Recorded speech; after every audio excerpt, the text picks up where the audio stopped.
Hello दोस्तों, आज का मेरा टॉपिक है अपवर्तनांक। इससे पहले हम लोगों ने पढ़ा था अपवर्तन क्या होता है और अपवर्तन के नियम क्या होते हैं। ठीक है, अपवर्तन के नियम में आपने दो चीज़ें पढ़ी थी जो कि मैंने पहले पिछले वाली वीडियो में ही बता दिया है। पहला नियम क्या था?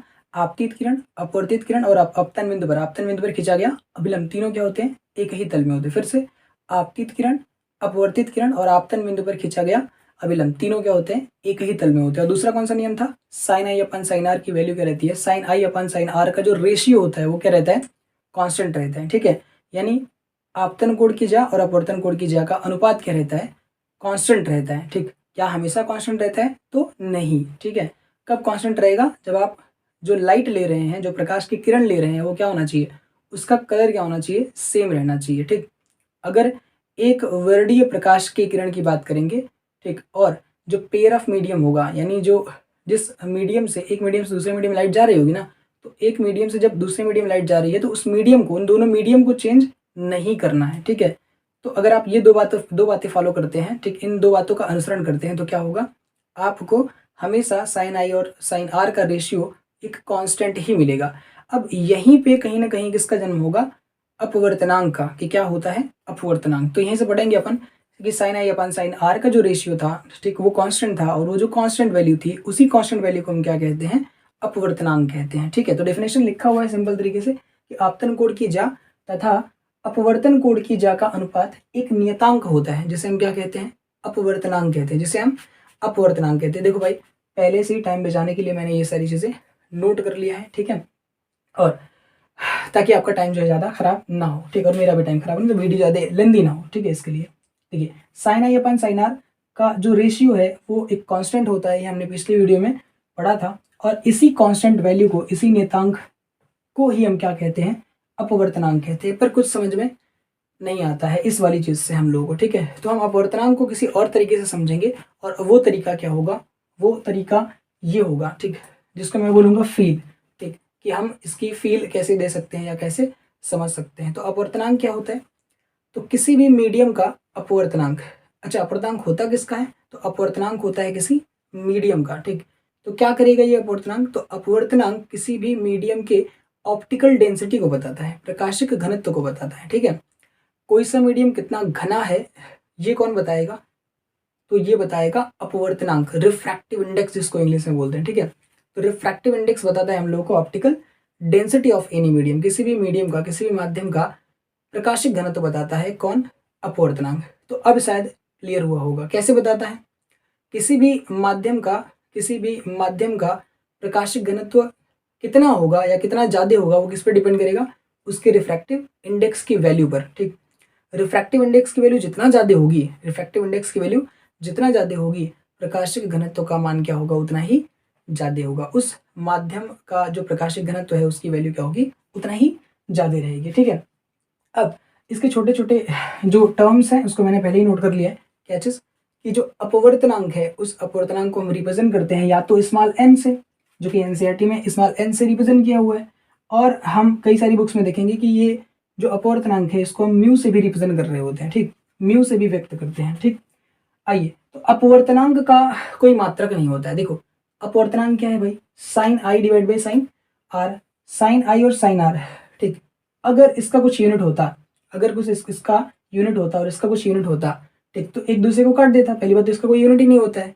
साइन आई की जो वैल्यू आएगी वो एक प्योर नंबर होता है, साइन आर की जो वैल्यू आएगी वो भी एक प्योर नंबर होता है। ठीक, आपने क्लास 10th के मैथमेटिक्स में पढ़ा होगा, साइन 30 की वैल्यू, साइन 45 की वैल्यू। ठीक है, तो उसको जब रखते हैं तो कितना आता है? एक कोई नंबर ही तो आता है, एक कोई प्योर नंबर ही तो आता है। इसलिए रिफ्रैक्टिव इंडेक्स की वैल्यू भी कैसी आएगी?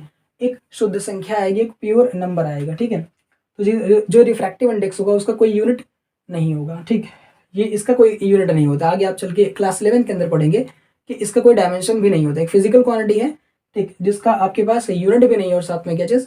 डायमेंशन भी नहीं है। आप ये भी समझ सकते हैं कि किसी भी रेशियो का, अगर कोई सा रेशियो दिया हुआ है तो उसका कोई यूनिट नहीं होता है। ठीक है, अब देखिए आगे लिखा है, किसी माध्यम का अपवर्तनांक जितना अधिक होता है उसका प्रकाशीय घनत्व उतना ही अधिक होता है। मैंने आपको बताया कि भाई किसी भी मीडियम का, ये बात नोट कर लो, ये बात दिमाग में डाल लो, क्या चीज़?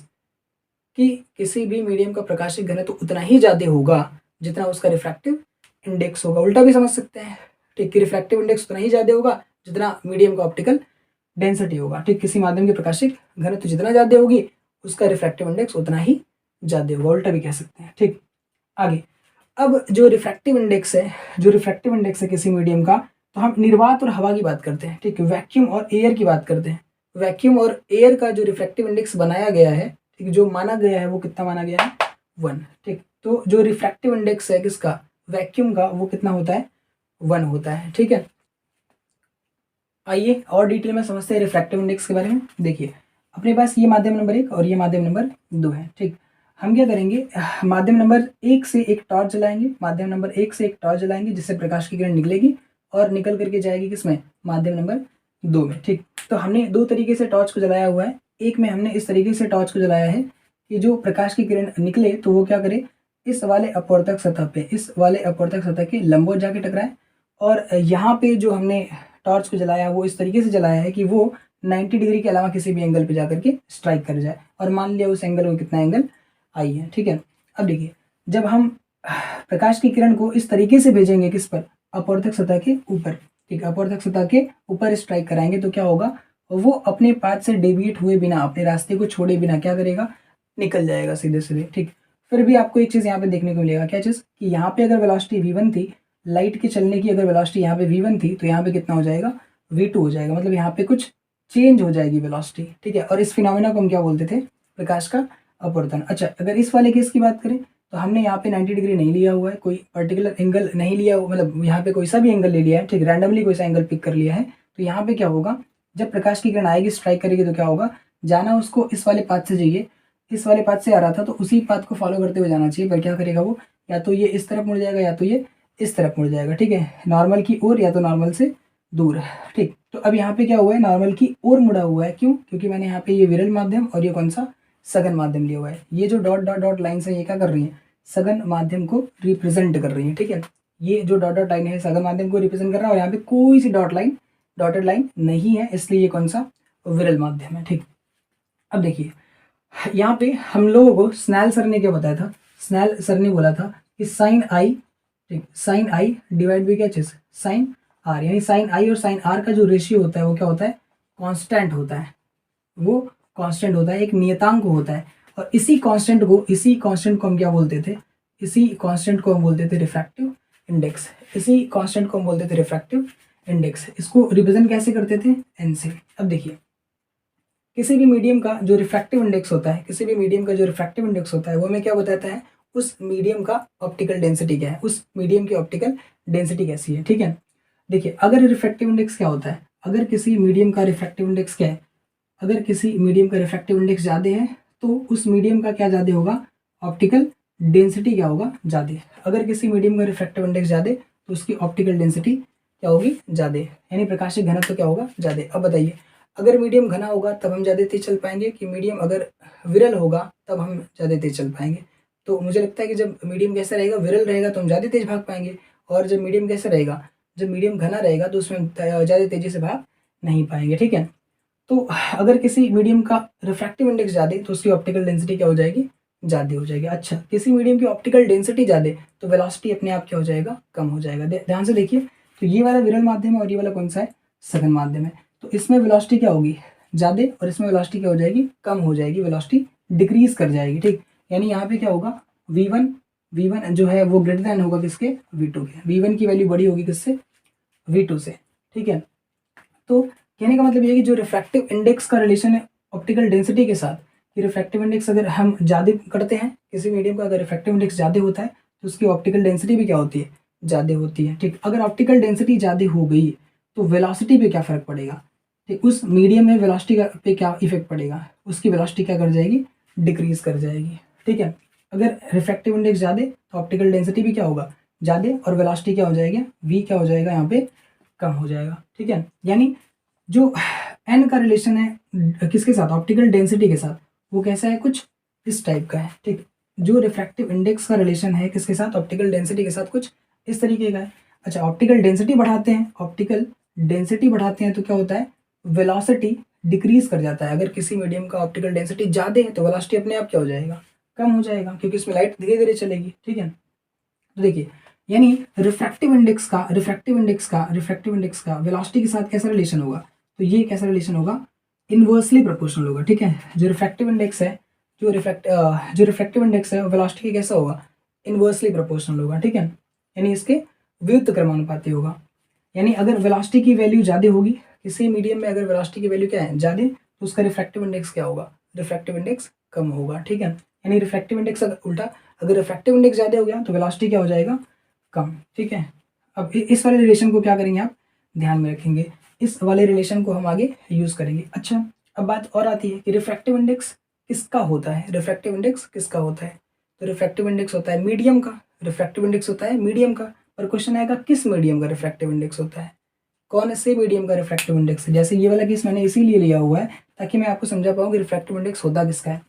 तो रिफ्रैक्टिव इंडेक्स होता है उस मीडियम का जो मीडियम एक्शन करने का काम करती है। एक्शन बोले तो जो लाइट की वेलोसिटी को चेंज कर देती है, लाइट की वेलोसिटी को चेंज कर देती है, ठीक, उसका होता है रिफ्रैक्टिव इंडेक्स, उसका होता है रिफ्रैक्टिव इंडेक्स। अच्छा देखो, ऑप्टिकल जो डेंसिटी होती है वो रिलेटिव टर्म है, कोई सा मीडियम ऑप्टिकली डेंस हो सकता है, ठीक, और कोई सा मीडियम ऑप्टिकली रेयर हो सकता है। मतलब कोई सा जो माध्यम है वो प्रकाशिक घनत्व हो सकता है, ठीक, सघन हो सकता है, सॉरी, कोई सा माध्यम जो क्या हो सकता है, प्रकाशिक सघन माध्यम हो सकता है, और कोई सा माध्यम प्रकाशिक विरल माध्यम हो सकता है, ठीक। ये रिलेटिव टर्म है, एक ही माध्यम किसी दूसरे के रिस्पेक्ट में क्या होगा, एक ही माध्यम है वो किसी दूसरे के रिस्पेक्ट में क्या है, हो सकता है कि दूसरे के रिस्पेक्ट में ये सघन हो और किसी तीसरे के रिस्पेक्ट में कैसा हो, विरल हो, ठीक। यानी ये जो माध्यम है, इस माध्यम का जो ऑप्टिकल डेंसिटी है वो एक रिलेटिव टर्म होता है। उसी तरीके से रिफ्रैक्टिव इंडेक्स भी क्या है, एक रिलेटिव टर्म है, किसका ज़्यादा होगा किसका कम होगा, ठीक है। तो जो रिफ्रैक्टिव इंडेक्स होता है वो होता किसका है, जो रिफ्रैक्टिव इंडेक्स है वो होता है उस मीडियम का जो लाइट के वेलोसिटी को क्या करता है, चेंज करता है। यानी लाइट की वेलोसिटी को चेंज करने का मतलब क्या चीज़, लाइट चल रही थी इस वाले मीडियम में एकदम आराम से, कोई दिक्कत नहीं था, चल रही थी, जैसे ही दूसरे वाले मीडियम में एंटर किया वैसे ही क्या हो गया, इसने इस वाले मीडियम ने इस लाइट की वेलोसिटी को या तो डिक्रीज कर दिया या तो इंक्रीज कर दिया, ठीक है, या तो डिक्रीज कर दिया या तो इंक्रीज कर दिया। तो एक वर्ड में बोले तो क्या कर दिया, चेंज कर दिया, ठीक। और यहाँ पे क्या कर दिया है, इसने बेंड कर दिया है, ठीक। तो बेंड कर दिया यानी यहाँ पे अगर एक बार में देखें तो मतलब यहाँ पे क्या हो रहा है, वेलोसिटी में या तो इंक्रीजमेंट या तो डिक्रीजमेंट। करंट टाइम यहाँ पे क्या हो रहा है, डिक्रीज हो रही है वेलोसिटी, और यहाँ पे क्या हो रहा है, बेंड हो जा रहा है किस तरफ, नॉर्मल की ओर। तो कुल मिला जुला के क्या है, वेलोसिटी में क्या होना जरूरी है, वेलोसिटी में चेंज आना जरूरी है, ठीक। यानी वेलोसिटी पे एक्शन कर रहा है कौन, एक्शन कर रहा है मीडियम नंबर 2। तो जो रिफ्रैक्टिव इंडेक्स होगा वो किसका होगा, मीडियम नंबर 1 का कि मीडियम नंबर 2 का। तो इस टाइम पे मीडियम नंबर 2 का है, क्योंकि लाइट जो है किस मीडियम से, मीडियम नंबर 1 से मीडियम नंबर 2 में इंटर कर रहा है। तो एक्शन करने का काम किसका है, मीडियम नंबर 2 का। तो रिफ्रैक्टिव इंडेक्स किसका होगा, रिफ्रैक्टिव इंडेक्स नोट लगा लें यहाँ पे क्या चीज़, कि जो रिफ्रैक्टिव इंडेक्स है यानी अपवर्तनांक है, किसका होता है, अपवर्तनांक उस माध्यम का होता है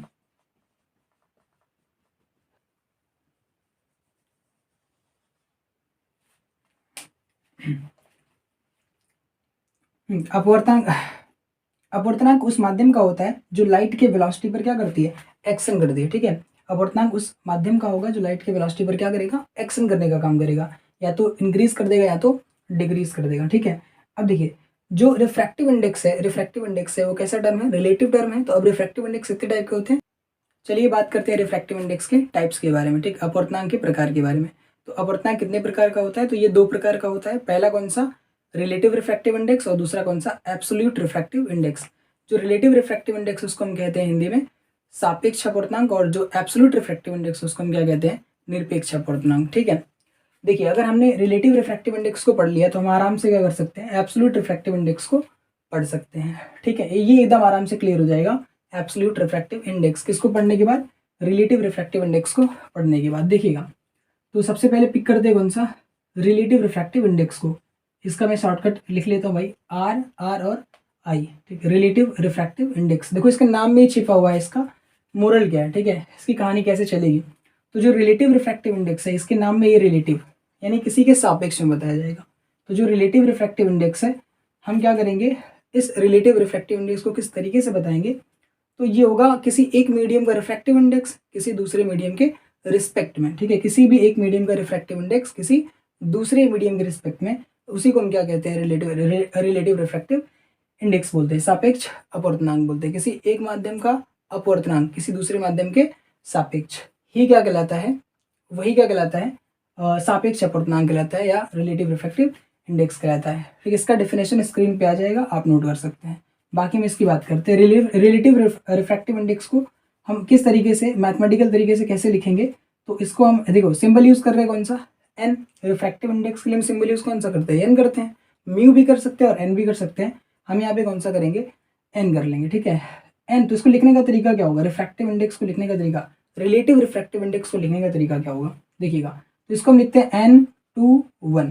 ठीक है, refractive index of second medium with respect to 1। फिर से दूसरे माध्यम का अपवर्तनांक किसके सापेक्ष, पहले वाले के सापेक्ष। ठीक, इसको वापस लिखते हैं n/1। ठीक, कैसे इसको पढ़ेंगे, कैसे, दूसरे माध्यम का, देखो जो n के जस्ट पास लगा हुआ है उसका क्या होगा, उसका रिफ्रैक्टिव इंडेक्स होगा, यानी उसका अपवर्तनांक होगा। और किसके रिस्पेक्ट में होगा, जो इसके बगल में लगा होगा इसके रिस्पेक्ट में होगा। ठीक है, इसके रिस्पेक्ट में। अब देखिएगा, इसको लिखने के कई सारे तरीके हैं, पर पहले हम क्या कर देते हैं, इसको थोड़ा सा ब्रीफ में लिख देते हैं, इसका मतलब क्या है। तो यहाँ पे इसका मतलब क्या है, रिफ्रैक्टिव इंडेक्स। ठीक, यानी अपवर्तनांक किसका, रिफ्रैक्टिव इंडेक्स ऑफ, अच्छा हिंदी में ना। ठीक, तो दूसरे माध्यम का अपवर्तनांक। ठीक, देखो यहाँ पे अपवर्तनांक किसका है, दूसरे माध्यम का है, जो एन के जस्ट पास लगा हुआ है उसका अपवर्तनांक होगा। ठीक है, और किसके रिस्पेक्ट में, 1 के रिस्पेक्ट में। तो दूसरे माध्यम का अपवर्तनांक, ठीक, किसके रिस्पेक्ट में, दूसरे माध्यम का अपवर्तनांक पहले माध्यम के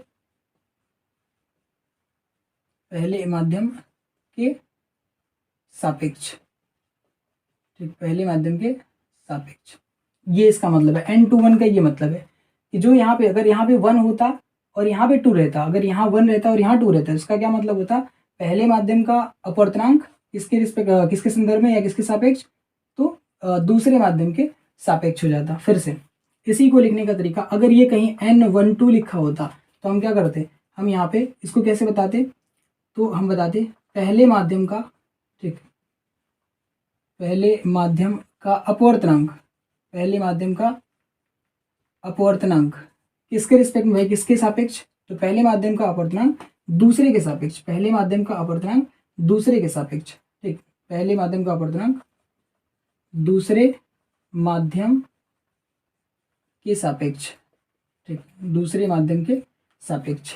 ठीक, ये होता है क्या चीज, रिलेटिव रिफ्रैक्टिव इंडेक्स। किसी भी एक माध्यम का क्या करना है, आपको रिफ्रैक्टिव इंडेक्स निकालना है, पर किसके रिस्पेक्ट में, दूसरे मीडियम के रिस्पेक्ट में, दूसरे माध्यम के रिस्पेक्ट में। ठीक है, तो उसको हम बोलेंगे रिलेटिव रिफ्रैक्टिव इंडेक्स। अब इसको लिखने का तरीका n/1 या फिर n/2, तो आपको ये समझ में आ गया होगा। अब देखिएगा n/1 और n/2 को लिखने के बहुत सारे तरीके हैं, तो हम जो सबसे मतलब यहाँ पे जो बेस्ट तरीका है वो n/2 बेस्ट क्या है, सब बेस्ट ही है। ठीक, जो शायद एनसीईआरटी में दिया हुआ है n/1 वाला, पर इसको लिखने के बहुत सारे तरीके होते हैं, मैं सारे बता रहा हूँ यहाँ पे। तो इसको हम n/1 तरीके से लिख सकते हैं, या इसी को हम लिख सकते हैं कैसे, n/1, या इसी को हम लिख सकते हैं n/1, या इसी को हम लिख सकते हैं कैसे, n/1। तो इतने तरीके बन सकते हैं इसको लिखने के। ठीक है, पर देखो एक चीज लगातार क्या रह रही है, कांस्टेंट, एक चीज घूम रहा है। ठीक है, ये वाला जो पोर्शन है वो लगातार क्या कर रहा है, मूव कर रहा है। कभी ये 1 यहाँ चला आता है, ठीक, कभी ये 1 इस जगह पे चला आता है, और कभी ये 1 इस जगह पे चला आता है, यहाँ पे। ठीक है, यानी 1 मूव कर रहा है पर ये नहीं मूव कर रहा है। यानी जिसका रिफ्रैक्टिव इंडेक्स होगा, जिसका अपवर्तनांक होगा, जिस माध्यम का अपवर्तनांक होगा, ठीक, वो कहीं घूमेगा नहीं। ठीक है, वो वहीं पे क्या रहेगा, स्थिर रहेगा। देखो हर जगह पे 2 2 2 एक ही जगह पे है ना, तो जिसका रिफ्रैक्टिव इंडेक्स है वो क्या है, एक ही जगह पे, और जिसके रिस्पेक्ट में है वो क्या हो रहा है, घूम रहा है। तो इस बात से भी आप पता लगा सकते हैं कि रिफ्रैक्टिव, अगर ऐसे लिखा हुआ है तो रिफ्रैक्टिव इंडेक्स किसका होगा, अपवर्तनांक किसका होगा, तो अपवर्तनांक उसका होगा जो एन के एकदम जस्ट पास लगा होगा। ठीक है, किस साइड, तो राइट साइड में जो जस्ट पास लगा होगा, ठीक, उसका रिफ्रैक्टिव इंडेक्स होगा, उसका अपवर्तनांक होगा। और ये जो उसके बाद वाला होगा, या तो ये इधर हो, या तो ये इधर हो, या तो यहाँ हो, या तो यहाँ हो, किसी जगह पे हो, ठीक, उसके रिस्पेक्ट में होगा, उसके सापेक्ष होगा। तो इसको हम बोलते हैं रिलेटिव रिफ्रैक्टिव इंडेक्स। अब देखिएगा ये डायग्राम क्यों बनाया मैंने यहाँ पे, तो इसका रीजन ये है कि जैसे लाइट जा रही है, यहाँ पे लाइट जा रही है इस वाले मीडियम से इस वाले मीडियम में, तो रिफ्रैक्टिव इंडेक्स किसका होता है, रिफ्रैक्टिव इंडेक्स उसका होता है जो वेलोसिटी को चेंज करता है, ठीक है, उसका रिफ्रैक्टिव इंडेक्स होता है। ठीक, लाइट जा रही थी ऐसे, इस वाले मीडियम में चल रही थी, ठीक, एंटर किया दूसरे वाले मीडियम में, तो इसने वेलोसिटी में क्या कर दिया, चेंज कर दिया, या तो वेलोसिटी को इंक्रीज कर देगा या तो वेलोसिटी को डिक्रीज कर देगा। ठीक, जो भी कर रहा है यहाँ पे भी क्या कर रहा है, तो ये वाला मीडियम मुझे लग रहा है डेंसर है, मैंने बनाया भाई इस वाला, ये वाला डेंसर, ये वाला कैसा है, रेयर मीडियम है। ठीक, ये वाला जो सघन माध्यम है और ये वाला कौन सा, विरल माध्यम है। तो इसमें लाइट की स्पीड क्या हो जाएगी, थोड़ी कम हो जाएगी, और इसमें लाइट की स्पीड क्या रहेगी, ज़्यादा। तो इसमें लाइट की स्पीड कम हुई मतलब चेंज हो गई है, चेंज हुआ तो जिसने चेंज किया है उसका क्या होगा, वेलोसिटी को जो चेंज करेगा उसका रिफ्रैक्टिव इंडेक्स होगा, और किसके रिस्पेक्ट में, इस वाले के रिस्पेक्ट में। तो यहाँ पे बनाया भी मैंने 1 और 2 है, तो रिफ्रैक्टिव इंडेक्स किसका है, 2 का, किसके रिस्पेक्ट में, 1 के रिस्पेक्ट में। तो इसको हम बोलते हैं क्या चीज, रिलेटिव रिफ्रैक्टिव इंडेक्स। ठीक है, अब देखते हैं एब्सोल्यूट रिफ्रैक्टिव इंडेक्स क्या होता है। ठीक, तो एब्सोल्यूट रिफ्रैक्टिव इंडेक्स उसको एकदम क्लियर हो जाएगा जिसको रिलेटिव रिफ्रैक्टिव इंडेक्स समझ में आ गया। ठीक है, जिसको सापेक्ष अपवर्तनांक समझ में आ गया उसको निरपेक्ष अपवर्तनांक समझने में कोई दिक्कत एकदम नहीं हुई। क्यों भैया, क्योंकि जो सापेक्ष अपवर्तनांक था वो क्या था, किसी एक माध्यम का अपवर्तनांक किसके रिस्पेक्ट में, किसके सापेक्ष, दूसरे के सापेक्ष। किसी एक माध्यम का अपवर्तनांक किसके सापेक्ष, दूसरे माध्यम के सापेक्ष। यहाँ पे क्या करना है, आपको केवल एक मीडियम कौन सा ले लेना है, वैक्यूम या एयर ले लेना है। ठीक है, या तो आपको निर्वात या तो आपको हवा ले लेनी है। ठीक, यानी जो लाइट है वो कहाँ से आएगी, हवा से आएगी, और किस में जाएगी, किसी और दूसरे मीडियम में चली जाएगी। ठीक, हवा या निर्वात से आएगी और किस में चली जाएगी, किसी दूसरे मीडियम में चली जाएगी। मान लो यहाँ पे जो पहला वाला मीडियम है कौन सा है, मान लो कि जो मीडियम नंबर फर्स्ट है वो क्या है, हवा है या फिर क्या है, निर्वात है। ठीक, हवा है या फिर निर्वात है, एयर या फिर वैक्यूम है। और लाइट कहाँ से जा रही है, एयर से किस में जा रही है, एयर है वैक्यूम से किस में जा रही है, मीडियम नंबर 2 में जा रही है। कोई सा मीडियम है पता नहीं। ठीक, कोई सा मीडियम है पता नहीं। तो इस वाले मीडियम का रिफ्रैक्टिव इंडेक्स होगा, क्योंकि एक्शन कौन करेगा, यही वाला करेगा। तो इस वाले मीडियम का जो रिफ्रैक्टिव इंडेक्स है, इस वाले जो मीडियम का रिफ्रैक्टिव इंडेक्स है किसके रिस्पेक्ट में, हवा या निर्वात के रिस्पेक्ट में, हवा या निर्वात के सापेक्ष क्या कहलाएगा, इस वाले मीडियम का, इस वाले माध्यम का अपवर्तनांक हवा के सापेक्ष क्या कहलाएगा, एब्सोल्यूट रिफ्रैक्टिव इंडेक्स कहलाएगा, या फिर निरपेक्ष अपवर्तनांक कहलाएगा। यानी इसको अगर सिंपल तरीके से समझे तो किसी एक पर्टिकुलर मीडियम का, जैसे किसका, वाटर का, या फिर किसका मतलब पानी का, या ग्लास का, या केरोसिन ऑयल का। ठीक, यानी तारपीन का तेल। ठीक, किसी की भी बात कर लीजिए, किसी एक पर्टिकुलर मीडियम की बात कर लीजिए, किसी एक पर्टिकुलर मीडियम का जो रिफ्रैक्टिव इंडेक्स होता है, केवल एक मीडियम का जो रिफ्रैक्टिव इंडेक्स होता है, ठीक, उसको हम क्या बोलते हैं, उसको हम बोलते हैं निरपेक्ष अपवर्तनांक। पहली बात, जो अपवर्तनांक है वो एक रिलेटिव टर्म है। किसी एक मीडियम का रिफ्रैक्टिव इंडेक्स हम दूसरे के रिस्पेक्ट में बता ही रहे होते हैं। एक यहाँ मीडियम है और एक यहाँ मीडियम है, तो हम क्या करेंगे, इस वाले मीडियम का रिफ्रैक्टिव इंडेक्स बताएंगे इसके रिस्पेक्ट में, या फिर इस वाले मीडियम का रिफ्रैक्टिव इंडेक्स बताएंगे इसके रिस्पेक्ट में, इस वाले के रिस्पेक्ट में। ठीक है, यानी इस वाले मीडियम का रिफ्रैक्टिव इंडेक्स इसके रिस्पेक्ट में, या फिर इस वाले मीडियम का रिफ्रैक्टिव इंडेक्स इसके रिस्पेक्ट में, इस वाले के रिस्पेक्ट में। ठीक है, हम इसी तरीके से बता रहे होंगे। पर अगर हमें केवल सिंगल मीडियम का, एक माध्यम का अगर हमें क्या बताना है, अपवर्तनांक बताना है, तो हम क्या करेंगे, उसको हम किससे रिलेट करेंगे, उसको हम रिलेट करेंगे या उसको हम बताएंगे किससे, हवा के रिस्पेक्ट में, यानी हवा के सापेक्ष या फिर निर्वात के सापेक्ष, और उसी को हम क्या बोलेंगे, एब्सोल्यूट रिफ्रैक्टिव इंडेक्स बोलेंगे। ठीक, क्या चीज, यहाँ पे मान लो लिखा है यहाँ पे केवल और केवल, देखो N2, यहाँ अब 1, यहाँ पे 1 क्या है, यहाँ पे 1 क्या है, जो 1 है उसको मैंने मान लिया कौन सा, हवा या निर्वात। तो N2 1 लिखे यहाँ पे, तो क्या होगा, पहले माध्यम का पहला माध्यम कौन सा बन जाएगा। ठीक, यहाँ पे पहला माध्यम है हवा। ठीक है, किसी माध्यम का या माध्यम 2 का, ठीक, माध्यम 2 का क्या चीज, माध्यम 2 का अपवर्तनांक, माध्यम 2 का अपवर्तनांक, पहले वाले माध्यम, पहला वाला माध्यम कौन सा है, हवा, या माध्यम 2 का अपवर्तनांक हवा या निर्वात के सापेक्ष, क्या कहलाएगा। लिखने का तरीका, पढ़ने का तरीका वही है, रिफ्रैक्टिव इंडेक्स ऑफ, फिर से दूसरे का अपवर्तनांक किसके रिस्पेक्ट में, पहले वाले के रिस्पेक्ट में, दूसरे माध्यम का अपवर्तनांक पहले वाले माध्यम के सापेक्ष। ठीक, लिखने का तरीका, पढ़ने का तरीका वही है, पर इस बार क्या हो गया, माध्यम 2 का अपवर्तनांक हवा या निर्वात के सापेक्ष, पहला नहीं लिखा, इसको हमने क्या लिख दिया, हवा या निर्वात के सापेक्ष। अगर आप चाहे तो इस 1 को हटा भी सकते हैं, क्योंकि एयर के लिए बस केवल सिंपल तरीके से छोड़ दें, इसको कुछ नहीं लिखते हैं, क्योंकि जो एयर का, हवा का या निर्वात का जो रिफ्रैक्टिव इंडेक्स होता है, हवा का या निर्वात का जो क्या होता है रिफ्रैक्टिव इंडेक्स, मतलब अपवर्तनांक है, वो कितना होता है, 1 होता है। एकदम ध्यान रखिएगा, ये मैंने बताया भी था। ठीक है, कि जो रिफ्रैक्टिव इंडेक्स होगा एयर का या फिर वैक्यूम का, जो अपने पास निर्वात या हवा का जो रिफ्रैक्टिव इंडेक्स है, अपवर्तनांक है, वो कितना होता है, 1 होता है। ठीक, उसी के रिस्पेक्ट में हम क्या करते हैं, सभी मीडियम का एक सिंगल मीडियम का क्या करते हैं, रिफ्रैक्टिव इंडेक्स बता रहे होते हैं। किसके रिस्पेक्ट में? किसके रिस्पेक्ट में? एयर या वैक्यूम के रिस्पेक्ट में, ठीक है। तो एयर का और वैक्यूम का जो रिफ्रैक्टिव इंडेक्स है वो कितना है? 1 है। वैक्यूम का 1 होता है, एयर का थोड़ा सा 1 से क्या रहता है, थोड़ा सा ज़्यादा रहता है, पर हम मानेंगे दोनों का क्या रहता है, सिमिलर रहते हैं। देखिएगा, तो अपने पास ये हो गया ARI, ठीक, एब्सोल्यूट रिफ्रैक्टिव इंडेक्स, माध्यम 2 का अपवर्तनांक हवा या निर्वात के सापेक्ष, ठीक है। और बात करते हैं हम किसके? रिलेटिव रिफ्रैक्टिव इंडेक्स के बारे में। इसके और क्या क्या फार्मूले? इसका फार्मूला क्या बनेगा? N21 का, ठीक। N इंडेक्स को हम मैथमेटिकल तरीके से कैसे लिखेंगे? तो ये अपने पास N21, इसका क्या मतलब है, ठीक। तो दूसरे वाले माध्यम का अपवर्तनांक, दूसरे वाले माध्यम का अपवर्तनांक किसके सापेक्ष? पहले वाले माध्यम के सापेक्ष। तो इसको लिखेंगे कैसे? N2 डिवाइड बाई क्या चीज? N1। जो पहले लगा हुआ है N के साथ, उसका रिफ्रैक्टिव इंडेक्स किसके रिस्पेक्ट में? तो N1, 1 वाले मीडियम के सापेक्ष, ठीक है, पहले वाले मीडियम के सापेक्ष। तो ये होगा इसका क्या चीज? Formula N21 is equal to N2 divide by क्या चीज? N1। अगर यहीं पे N2 1 की जगह पे क्या होता? एयर होता। अगर एयर होता तो हम क्या लिखते हैं यहाँ पे? अच्छा, इसको हिंदी में कैसे लिखेंगे? ये देखो, N21 is equal to N2 divide by क्या चीज? N1। N2 क्या लिखेंगे? दूसरे माध्यम का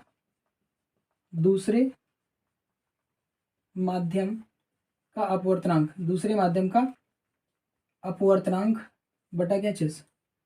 पहले माध्यम का, ठीक, पहले माध्यम का अपवर्तनांक, पहले माध्यम का अपवर्तनांक, ठीक है, पहले माध्यम का अपवर्तनांक, ठीक। दूसरे माध्यम का अपवर्तनांक बटा के पहले माध्यम का अपवर्तनांक, ये N21 का मतलब है, ठीक है। इसको आप एकदम नोट कर लेंगे, ठीक है। ये जो है बोर्ड में पूछा भी जाता है, इससे रिलेटेड न्यूमेरिकल बोर्ड में पूछे जाते हैं, ठीक। अब देखिएगा, यहीं पे अगर N21, यहाँ पे 1 की जगह पे क्या होता? एयर होता, एयर होता, तो क्या लिखते इसको हम लिखते दूसरे माध्यम का, ठीक, का अपवर्तनांक, दूसरे माध्यम का अपवर्तनांक, ठीक, किसके रिस्पेक्ट में? दूसरे माध्यम का अपवर्तनांक किसके रिस्पेक्ट में? पहले माध्यम की जगह पे क्या लिखेंगे यहाँ पे? निर्वात, ठीक, निर्वात या हवा का अपवर्तनांक, निर्वात या हवा का अपवर्तनांक। अब निर्वात या हवा का अपवर्तनांक कितना होता है? 1 होता है, 1 होता है। तो यहाँ पे केवल कितना आ जाएगा? 1 आ जाएगा, ठीक है। इसको लिखने का तरीका N2A, तो इसको हम क्या लिख सकते हैं? इसको हम लिख सकते हैं N2 divide by Na, simple तरीके से, ठीक है। N2A इज इक्वल टू क्या? जैसे N2 डिवाइड बाई Na। तो ये तरीका होगा रिलेटिव रिफ्रैक्टिव इंडेक्स और एब्सोल्यूट रिफ्रैक्टिव इंडेक्स को लिखने का, ठीक। आगे बढ़ते हैं।